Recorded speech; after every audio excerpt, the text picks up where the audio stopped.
নমস্কার, আমি ষষ্ঠী চট্টোপাধ্যায় শুরু করছি লিগাল প্লাস।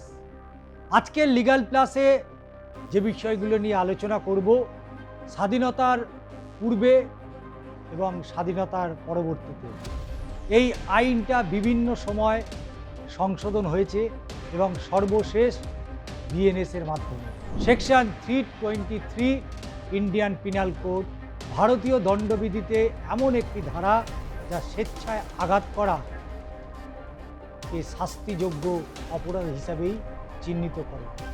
1860 সালে ব্রিটিশ শাসনকালে এই আইন চালু হয়। তখন ব্রিটিশ প্রশাসনের প্রধান লক্ষ্য ছিল ভারতীয় সমাজে শৃঙ্খলা বজায় রাখা এবং ব্যক্তিগত হিংসা, মারামারি ও প্রতিশোধমূলক আক্রমণ নিয়ন্ত্রণ করা। গ্রামাঞ্চল, শ্রমজীবী মানুষ, নিম্নবিত্ত এবং সাধারণ নাগরিকদের মধ্যে ছোটোখাটো সংঘর্ষ, জমি বিবাদ, পারিবারিক বিবাদ বা সামাজিক বিরোধে মারধরের ঘটনা খুব সাধারণ ছিল। তাই এমন একটি আইন দরকার ছিল যা প্রাণঘাতী নয়, কিন্তু শারীরিক আঘাতের জন্য শাস্তির ব্যবস্থা করবে। এই ধারার মূল উদ্দেশ্য ছিল সমাজে শরীরের নিরাপত্তা নিশ্চিত করা। সেকশন 323 অনুযায়ী কেউ যদি ইচ্ছাকৃতভাবে অন্য কাউকে আঘাত করে এবং সেই আঘাতের ফলে শারীরিক ব্যথা, অসুস্থতা বা অক্ষমতা তৈরি করে, তবে তা অপরাধ হিসাবে গণ্য হবে। এতে 1 বছর পর্যন্ত কারাদণ্ড, জরিমানা বা উভয় দণ্ড হতে পারে।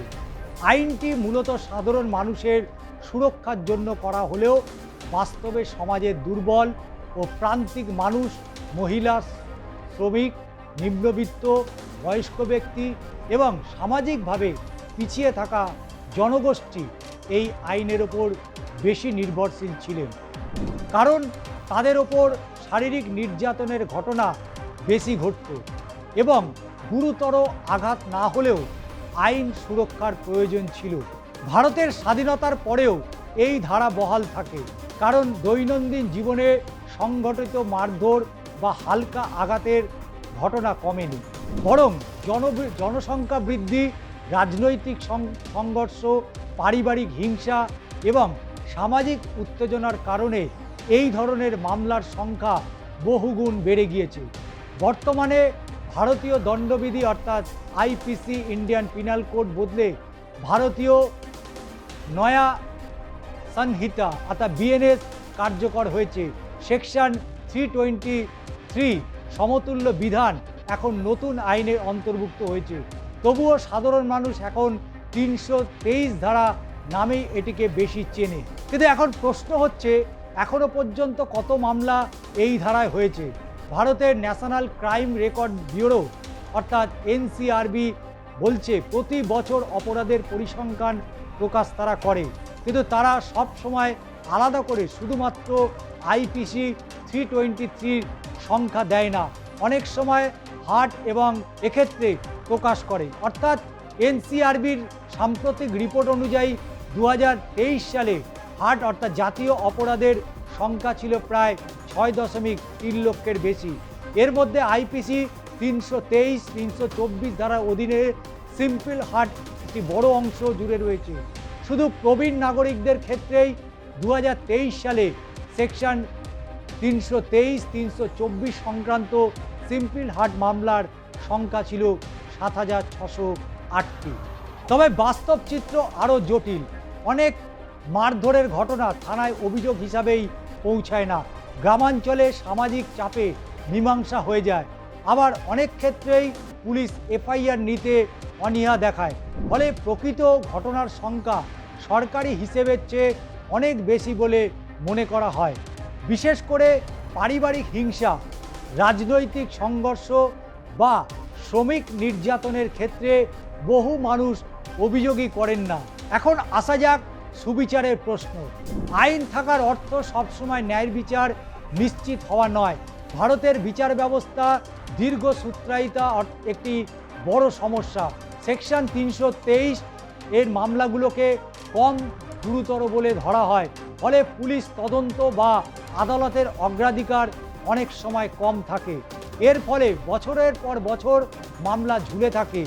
অনেক অভিযুক্ত সহজে জামিন পেয়ে যায়, সাক্ষী ভয় পায় বা আপোস করে নেয়, ফলে শেষ পর্যন্ত দোষী সাব্যস্ত হওয়ার হার খুব বেশি নয়।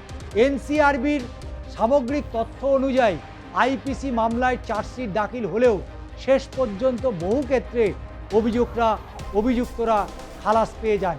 আবার অন্যদিকে এই ধারার অপব্যবহারে অভিযোগ রয়েছে। ব্যক্তিগত শত্রুতা, পারিবারিক বিবাদ বা রাজনৈতিক প্রতিহিংসার কারণে কখনো কখনো মিথ্যে 323 মামলা দায়ের হয় বলে অভিযোগও ওঠে। তবে গবেষণা ও সরকারি তথ্য অনুযায়ী অধিকাংশ ক্ষেত্রেই শারীরিক আঘাতের অভিযোগ বাস্তব ঘটনার ওপর ভিত্তি করেই করা হয়। তবে আইনি যারা বিশেষজ্ঞ রয়েছেন তারা বলছেন যে অপব্যবহারের সম্ভাবনা থাকলেও তাই বলে আইনটির প্রয়োজনীয়তা কমে যায় না। এবং সবশেষে যেটা বলা যেতে পারে, সেকশন 324 আইপিসি ছিল সাধারণ মানুষের শারীরিক নিরাপত্তা রক্ষার একটা মৌলিক আইন। এটি মূলত দুর্বল এবং নির্যাতিত মানুষের সুরক্ষার জন্য তৈরি হলেও বাস্তবে বিচার পাওয়ার নির্ভর করছে অর্থনৈতিক ক্ষমতা, সামাজিক অবস্থান এবং পুলিশি আচরণের পাশাপাশি আদালতের গতির ওপর। বহু মানুষ এই ধারায় অভিযোগ করে অন্তত আইনি স্বীকৃতি ও কিছু সুরক্ষা পেয়েছে, কিন্তু দ্রুত ও পূর্ণ সুবিচার আজও অনেকের কাছে অধরা। ভারতের বিচার ব্যবস্থা যতদিন দ্রুত, নিরপেক্ষ এবং ভুক্তভোগী কেন্দ্রিক না হবে ততদিন শুধু আইন থাকা মানেই প্রকৃত ন্যায় বিচার নিশ্চিত হওয়া নয়। আজকের লিগ্যাল প্লাসটি আপনাদের কেমন লাগলো অবশ্যই জানাতে ভুলবেন না। এই ধরনের ঘটনা যদি আপনার ক্ষেত্রে হয়ে থাকে তাহলে অবশ্যই স্থানীয় প্রশাসনের সাথে যোগাযোগ করুন এবং প্রশাসন এ বিষয়ে আপনাকে যথেষ্ট সহযোগিতা করবে। এক্ষেত্রে যদি প্রশাসন আপনার পাশে না দাঁড়ায় তার জন্য অবশ্যই আদালত খোলা রয়েছে। আপনি সরাসরি আদালতে গিয়ে অভিযোগ জানাতে পারেন এবং সেই অভিযোগের ভিত্তিতে অবশ্যই পুলিশ অ্যাকশান নিতে বাধ্য থাকবে। আজকের ভিডিও সম্পর্কে অবশ্যই আপনাদের মতামত জানান, চ্যানেলটিকে সাবস্ক্রাইব করুন। আবারও দেখা হচ্ছে পরবর্তী লিগ্যাল প্লাসে নতুন কোনো বিষয় নিয়ে।